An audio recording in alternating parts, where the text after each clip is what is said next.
Atau kalau dihitung harian berarti sampah bunga di hari biasa tuh sekitar 2 juta ton. Alongside other religious leftovers, like idols, immersed in waterways at yearly festivals. Jadi kalau ada pihak swasta atau masyarakat yang ngebersihin sampah-sampah bunga bekas sajen, pemerintahnya tuh kayak...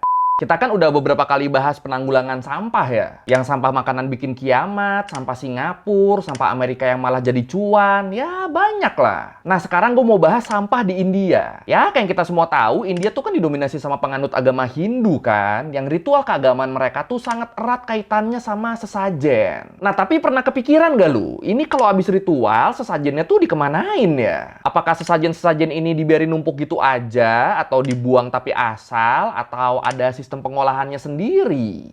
Yang mana nih? Ya udah kalau gitu, ayo langsung aja kita bahas gimana India ngatasin masalah sampah sesajennya di Learning by Googling.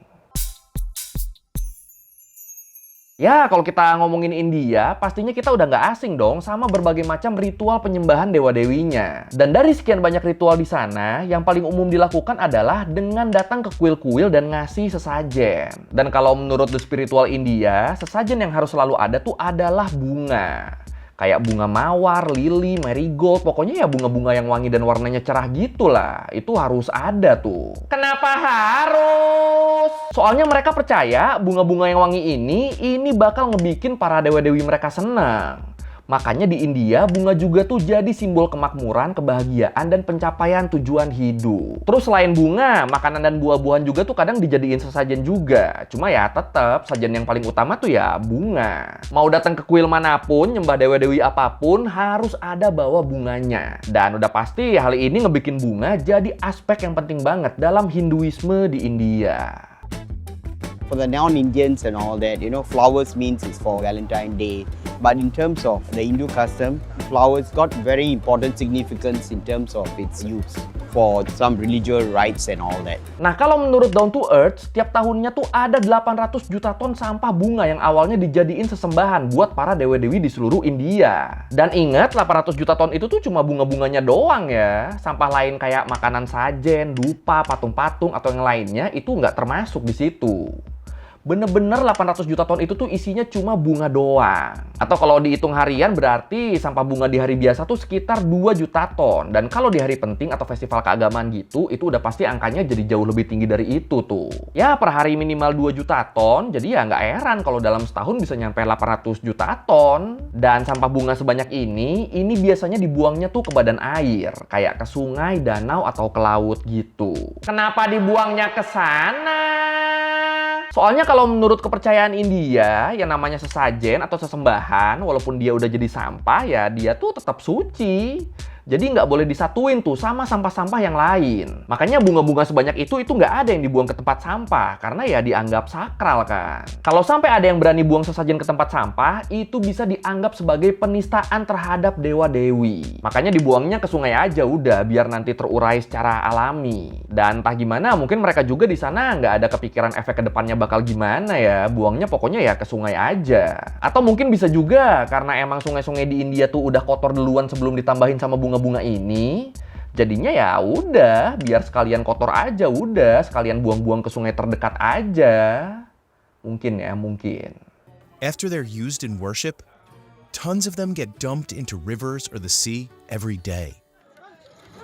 Alongside other religious leftovers, like idols, immersed in waterways at yearly festivals. Dan karena sampah sajennya pada dibuang ke sungai gini, kalau menurut laporan dari Just Agriculture disebut, dari keseluruhan polutan yang ngotorin sungai-sungai di India, 16%-nya adalah sampah bunga bekas sesajen. Dan kalau menurut Clean India Tech, walaupun sampah bunga tuh sering dianggap nggak berbahaya karena termasuk bahan organik yang bisa terurai, tapi ternyata masalahnya tuh nggak sesimpel itu loh. Soalnya pertama, kalau bunganya kebanyakan, ini bisa ngebikin aliran sungai jadi mampet. Terus yang kedua, karena ini bunganya bunga asli, bunga beneran, jadinya ini tuh banyak ngundang berbagai macam serangga dan burung, atau bahkan mamalia. Dan dengan kehadiran hewan-hewan ini, hewan predator kayak elang, gagak, sampai rubah, mereka juga bakal ikut ngumpul dong, karena ada mangsanya. Nah, kalau udah ngumpul semua gini, nanti yang repot ya manusia-manusianya juga kan. Mereka mau ngapa-ngapain di sungai, malah ketemu predator, kelar akhirnya.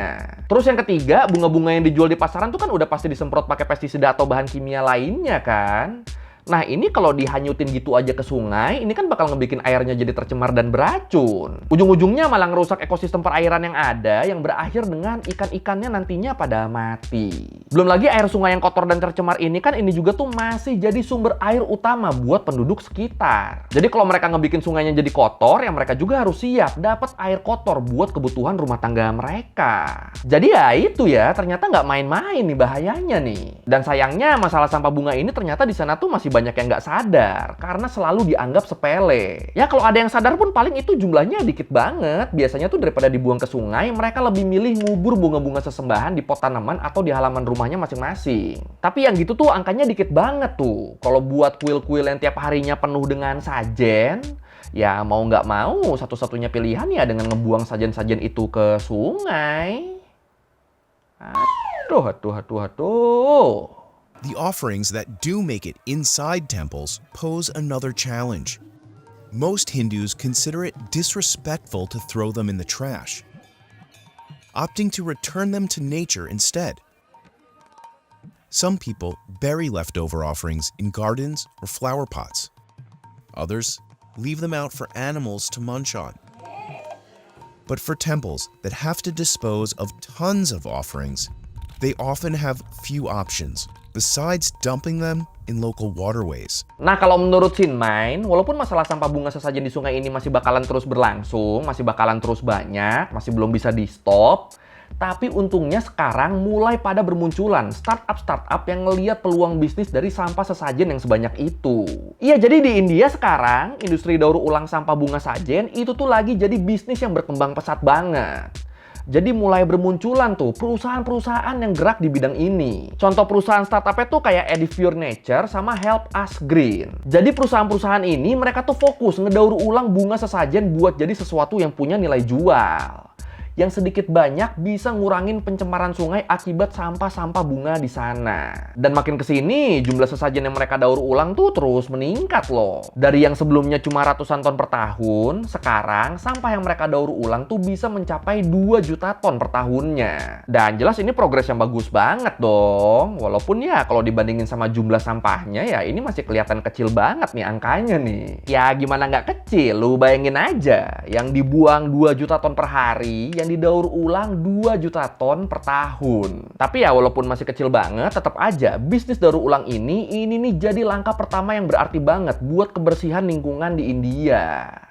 Ya daripada nggak ada yang gerak sama sekali kan. Oke, sekarang kita bahas gimana cara kerja mereka, gimana cara mereka ngedaur ulang sampah-sampah bunga ini. Jadi buat proses kerjanya, perusahaan daur ulang tuh bakal ngangkutin sampah-sampah bunga dari sungai atau dari kuil terdekat. Terus sama mereka dibersihin dan dipilah berdasarkan jenis dan warna bunganya. Nah, terus nantinya bunga-bunga itu bakal mereka ubah jadi berbagai macam produk tuh. Kayak dupa organik sama pewarna alami yang disebut ekoprint. Jadi pewarna ekoprint ini ya bener-bener berasal dari sampah bunga-bunga tadi. Emang gimana cara ngewarnainnya? Jadi misalnya lu pengen punya pakaian yang diwarnainnya tuh pakai ekoprint. Nah itu kain yang mau dijadiin pakaian atau yang lainnya itu tuh bakalan dibasahin dulu. Terus bunga-bunga yang udah dibersihin dan diolah tadi itu bakal ditempelin ke kain-kain tadi pakai teknik khusus biar essence warnanya tuh keluar. Jadi bunga-bunganya tuh ditempelin satu-satu tuh ke kain basah tadi sampai akhirnya ngebentuk pola bunga-bunga. Nah kalau proses ini udah kelar, kalau proses ekoprintnya udah selesai, kainnya tuh bakal digantung dan dijemur biar warna alaminya keluar. Dan ternyata kalau pakai teknik yang tepat, bunga-bunga tadi tuh bisa jadi tinta alami yang warnanya nggak disangka-sangka loh. Contoh misalnya bunga mawar merah aja, itu kalau pengolahan dan tekniknya bener, itu bisa ngasilin tinta alami yang warnanya biru. Ini gila kan? Siapa yang kebayang coba? Kain-kain dengan warna alami gitu ternyata dihasilin dari sampah bunga bekas sajen. Dan hebatnya produk daur ulang ini tuh sampai diekspor dan dijual sama berbagai brand internasional. Kayak sama Ellen Fisher sama Anthropologie. Gila ya, dari sampah loh, dari limbah loh, malah jadi cuan. Mantap. Now, a handful of startups are proving they can make money by turning flower waste into natural dyes, incense, and products sold by international brands.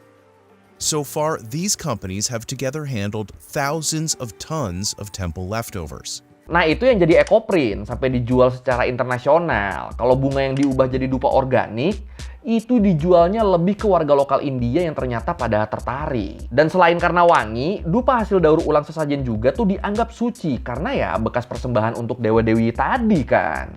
Jadi ya dianggapnya dia tuh punya nilai lebih. Terus selain itu, sampah bunga sesajen ini juga tuh bisa diubah jadi lilin, sabun herbal, sampai kompos. Ya pokoknya jadi barang-barang daur ulang yang bermanfaat lah. Dan ini kan sebenarnya keren banget kan? Makanya harusnya lebih banyak nih orang yang sadar sama peluang bisnis ini. Ya didiemin jadi limbah diolah jadi cuan, ya jelas mending diolah dong. Udah kan lingkungan bersih, dapat duit lagi. Harusnya sih orang-orangnya mikirnya gitu ya. Terus kalau menurut Times of India, selain perusahaan startup, daur ulang bunga sesajen juga tuh dilakukan sama LSM. Dengan memberdayakan tenaga ibu-ibu rumah tangga di sana. LSM-LSM yang kayak gini tuh salah satunya tuh namanya SIRD, S-I-R-D, Sai Institute of Rural Development. Jadi di programnya mereka, SIRD tuh bakal ngasih pelatihan ke para ibu-ibu di pinggiran kota Varanasi buat ngolah dan ngedaur ulang bunga sesajen dari kuil setempat. Jadi ibu-ibu yang mungkin butuh uang tambahan atau butuh kegiatan buat ngabisin waktu, ini mereka bisa banget nih ikut pelatihan ini nih. Dan asiknya kegiatan ini juga tuh disupport loh sama pemerintah loh. Pemerintah bilang mereka bakal ngasih dukungan penuh ke SIRD dan programnya ini. Walaupun ya dukungannya ya gitu doang ya, bukan bantuan dana segala macam tuh, cuma dukungan omongan doang. Dan kalau menurut Ajay Singh, direktur SIRD, dia bilang pelatihan ini tuh jadi ngasih para ibu-ibu kesempatan buat jualan dupa, lilin, sabun, dan produk-produk lainnya dari bunga sesajen yang mereka olah. Dan sama kayak produk-produk startup tadi, produknya ibu-ibu ini juga tuh laku banget loh. Bener-bener makin hari permintaan atas produk-produk daur ulang ini tuh terus meningkat. Tapi ya walaupun gitu tetap aja jumlah bunga yang diolah dan didaur ulang sama SIRD dan ibu-ibu ini angkanya tuh tetap jauh lebih sedikit dibandingin sama jumlah bunga yang dihasilkan dari satu kuil di tempat itu. Atau dengan kata lain, ibu-ibu ini mereka tuh tetap nggak akan bisa kalau disuruh ngolah semua sampah bunga di satu kuil. Tetap nggak cukup tenaga mereka. Jumlah mereka tetap nggak sebanding sama jumlah sampah bunganya. Makanya akhirnya sisa bunga yang nggak kepake dan nggak ke-handle ya endingnya tetap dibuang ke sungai. Sayang banget ya. All these flowers are converted into incense sticks and holy colors with the help of rural women, thereby empowering them and providing a better livelihood for their next generation. Ultimately, flower waste is widespread. The United States imports over 1 billion short-lived blooms each year just for Valentine's Day. Nah yang menarik sejauh ini, kalau menurut World Economic Forum, pihak yang ngebersihin sampah bunga di sungai-sungai India tuh selalu pihak swasta loh. Jadi kalau bisa ada festival segala macem, yang bahkan festivalnya pemerintah, itu yang ngebersihin sungai dari sampah bunganya tuh justru pihak swasta loh. Yang ngedaur ulang sampahnya juga kan swasta sama masyarakat kan. Sementara pemerintahnya ya kayak tadi, mereka cuma ngasih support doang. Bener-bener mereka tuh nggak pernah bikin kebijakan apapun yang berkaitan sama masalah ini. Kayak misalnya pemerintahnya bikin program pembersihan bunga gitu, itu nggak pernah ada tuh. Jadi kalau ada pihak swasta atau masyarakat yang ngebersihin sampah-sampah bunga bekas sajen, pemerintahnya tuh kayak, ayo silakan, dibersihkan silakan. Yuk semangat yuk semua yuk. Udah gitu doang, tapi merekanya sendiri nggak pernah mau ngurus. Dan sikap pemerintahnya yang kayak gini, ini penyebabnya antara dua nih. Antara karena mereka emang masih nyepelein masalah sampah bunga ini, atau karena pemerintah ngerasa nggak boleh ngelarang bunga dibuang ke sungai.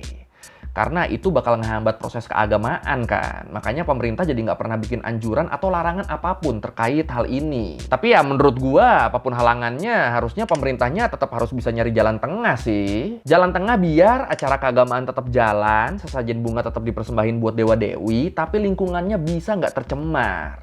Harusnya kayak gitu kan pemerintahnya kan. Nggak diem-diem aja udah. Harusnya. Tapi kalau menurut lu gimana nih? Apakah bakal bisa ke-handle semua nantinya di masa depan sampah sajen ini?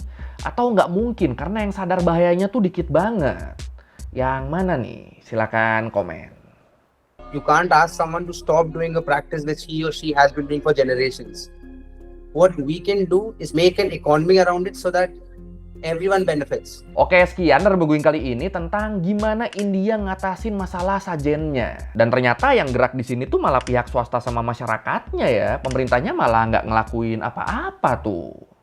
Bahkan sekedar ngeluarin aturan, larangan segala macam gitu tuh nggak ada loh. Ya kalau lo mau revisi kayak gue udah salah, atau lo mau nanya, atau nambahin di video, bisa tulis di komen, kita diskusi kayak biasa.